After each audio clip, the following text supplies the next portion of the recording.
NPS में pension fund को लेकर राज्य वित्त विभाग ने जारी किया आदेश। देखें नया आदेश। राज्य वित्त विभाग ने नेशनल पेंशन सिस्टम के तहत पेंशन फंड निवेश के लिए 4 नए विकल्प प्रदान किए हैं, जिससे कर्मचारी एक वित्तीय वर्ष में एक बार चयन कर सकते हैं। यह आदेश कर्मचारियों को अधिक लचीलापन और निवेश विकल्प देता है। मध्य प्रदेश राज्य वित्त विभाग ने राष्ट्रीय पेंशन प्रणाली के तहत कर्मचारियों के पेंशन फंड के निवेश विकल्पों में विस्तार किया है।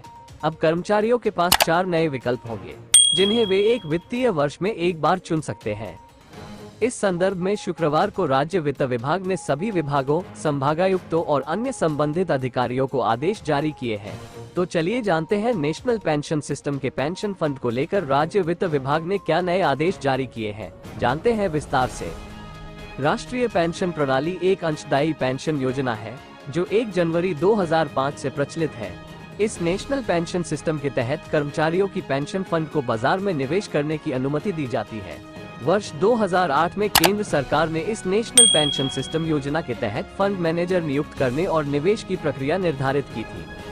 31 जनवरी 2019 को केंद्र द्वारा जारी अधिसूचना में निवेश के लिए अतिरिक्त विकल्प उपलब्ध कराए गए थे। इसी क्रम में अब राज्य वित्त विभाग ने कर्मचारियों के लिए निवेश विकल्पों में और अधिक विस्तार किया है। नए निवेश विकल्प। राज्य वित्त विभाग द्वारा जारी आदेश के अनुसार कर्मचारियों के पास अब निम्नलिखित 4 निवेश विकल्प होंगे। परंपरागत जीवन चक्र निधि 25% इक्विटी। इस विकल्प के तहत कर्मचारियों के पेंशन फंड का अधिकतम 25% हिस्सा इक्विटी शेयर बाजार में निवेश किया जाएगा। यह विकल्प उन कर्मचारियों के लिए उपयुक्त है जो सुरक्षित निवेश के साथ साथ बाजार से जुड़ा लाभ भी चाहते हैं। सामान्य जीवन चक्र निधि 50% इक्विटी। इस विकल्प में पेंशन फंड का अधिकतम 50% हिस्सा इक्विटी में निवेश किया जाएगा। यह उन कर्मचारियों के लिए है जो उच्च जोखिम के साथ उच्च प्रतिफल की तलाश में हैं। शासकीय अभिदाता 100% सरकारी प्रतिभूतियां। इस विकल्प के तहत पेंशन फंड का पूरा हिस्सा सरकारी प्रतिभूतियों में निवेश किया जाएगा। यह न्यूनतम जोखिम के साथ निश्चित प्रतिफल की गारंटी देता है और उन कर्मचारियों के लिए उपयुक्त है जो अपने निवेश को पूरी तरह सुरक्षित रखना चाहते हैं। वर्तमान डिफॉल्ट विकल्प। यदि कर्मचारी कोई विकल्प नहीं चुनते हैं तो उनकी निधि वर्तमान प्रचलित व्यवस्था के अनुसार निवेशित की जाएगी।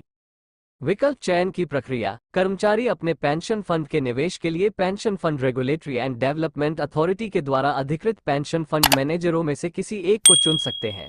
यह विकल्प एक वित्तीय वर्ष में एक बार चुना जा सकता है। यदि कोई कर्मचारी विकल्प नहीं चुनता है तो उसकी निधि वर्तमान डिफॉल्ट पद्धति के अनुसार निवेशित की जाएगी।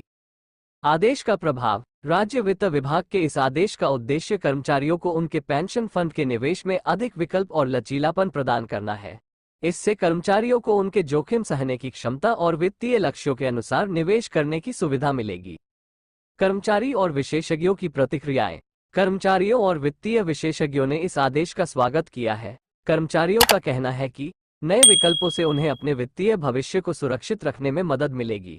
वहीं वित्तीय विशेषज्ञों का मानना है कि इससे निवेश की विविधता बढ़ेगी और कर्मचारियों को उनके निवेश पर बेहतर प्रतिफल प्राप्त होगा। राज्य वित्त विभाग द्वारा जारी यह आदेश राष्ट्रीय पेंशन प्रणाली के तहत कर्मचारियों के लिए एक महत्वपूर्ण कदम है। इससे उन्हें अपने पेंशन फंड के निवेश में अधिक विकल्प और लचीलापन मिलेगा। नए विकल्पों से कर्मचारियों को उनके जोखिम सहने की क्षमता और वित्तीय लक्ष्यों के अनुसार निवेश करने की सुविधा मिलेगी। अभी के लिए बस इतना ही। आगे भी ऐसे ही अपडेट आपको देते रहेंगे। आपको भी पाने के लिए हमारे YouTube चैनल अमेजिंग न्यूज को सब्सक्राइब करें और बेल आइकन पर क्लिक करें ताकि हमारे वीडियो आप तक सबसे पहले पहुंचे। जल्दी मिलते हैं नए वीडियो के साथ। तब तक के लिए नमस्कार।